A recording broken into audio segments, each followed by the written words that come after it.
The American Yawp, Chapter 21. In 1914, a precarious international peace slid into total global war on the basis of what seemed to be a minor series of incidents. The major powers of Europe were organized in 1914 into two competing alliances. The Allies linked Britain, France, and Russia. The Central Powers united Germany, Austria, Hungary, and Italy. The chief conflict was between Great Britain and Germany, however, and it boiled over when an Austrian royal was assassinated during a parade.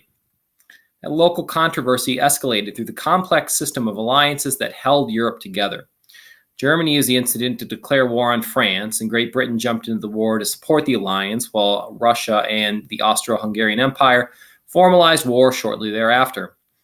Within months, all of the major players had chosen a side, and virtually the entire European continent and part of Asia was embroiled in a continent-wide Great War from which millions would die and suffer.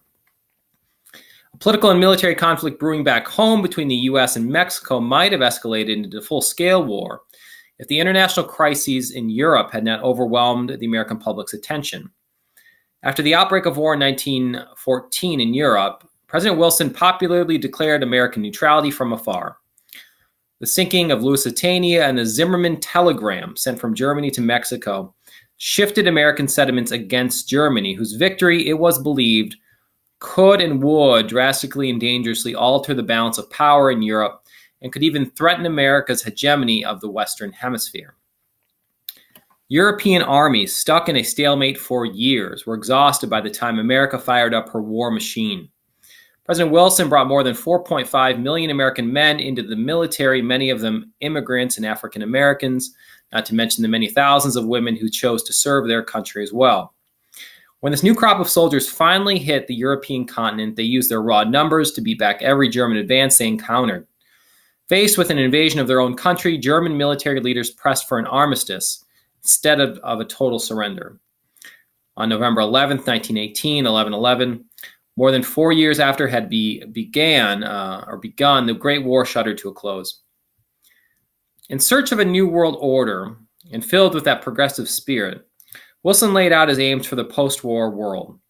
His vision reflected his belief that the world was capable of a just and efficient global government, but other European powers and congressional Republicans were in no mood for a generous egalitarian peace process.